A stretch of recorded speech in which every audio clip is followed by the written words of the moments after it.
Shalom, berjumpa lagi bersama saya Linda.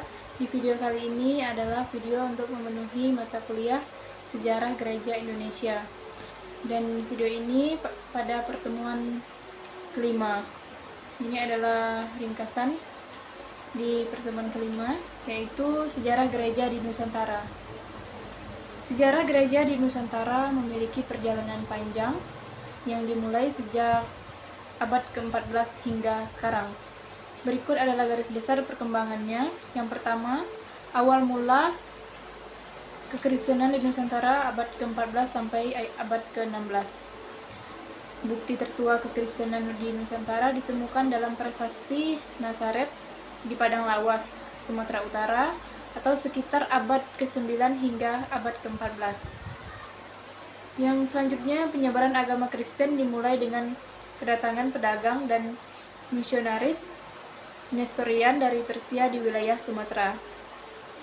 Selanjutnya, pada abad ke-16, para misionaris Portugis terutama dari Ordo Dominikan dan Yesuit mulai menyebarkan agama Katolik di Maluku setelah Portugis menguasai wilayah itu pada tahun 1511. Selanjutnya, yang kedua, perkembangan gereja Katolik di era kolonial Portugis atau pada abad ke-16. Pada tahun 1534, Franciscus Xaverius dari Ordo Yesuit tiba di Maluku dan mulai membaptis banyak penduduk lokal. Katolik berkembang pesat di Ternate, Ambon, Solor, dan Timor. Namun, dengan datangnya Belanda Protestan pada awal abad ke-17, agama Katolik mulai mengalami kemunduran karena Belanda atau Protestan pada awal abad ke-17 itu agama Katolik mengalami kemunduran karena negara Belanda mengusir para misionaris Portugis.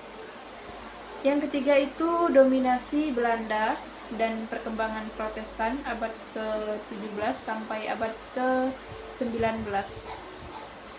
Belanda yang berhaluan Calvinis membawa agama Protestan ke Nusantara. Selanjutnya, VOC melarang Katolik dan hanya mengizinkan gereja-gereja Protestan berkembang, terutama di Ambon, Minahasa, dan Batak. Gereja Protestan pertama di Nusantara adalah Gereja Protestan Indonesia Bagian Barat atau GPIB dan Gereja Protestan Maluku atau GPM. Yang keempat, kebangkitan Katolik kembali pada abad ke-19 atau awal abad 20. Setelah Belanda mencabut larangan terhadap Katolik pada tahun 1859,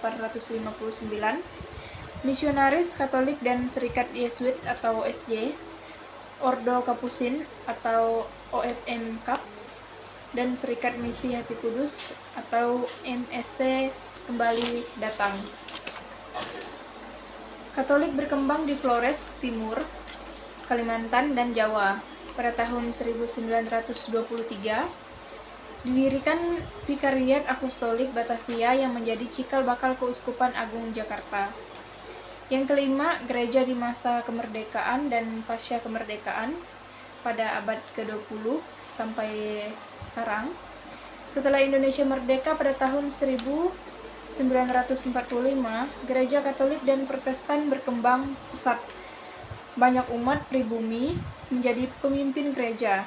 Pada tahun 1967, Kardinal pertama Indonesia atau Julius Darma-Atmadja SJ, munculnya organisasi seperti Konferensi Wali Gereja Indonesia atau KWI dan Persekutuan Gereja-Gereja di Indonesia atau PGI untuk memperkuat peran gereja di masyarakat. Jadi gereja di Indonesia saat ini terus berkembang dengan berbagai keuskupan dan sinode yang membangun pendidikan sosial dan pelayanan pastoral bagi umat. Baik, sekian video saya. Terima kasih.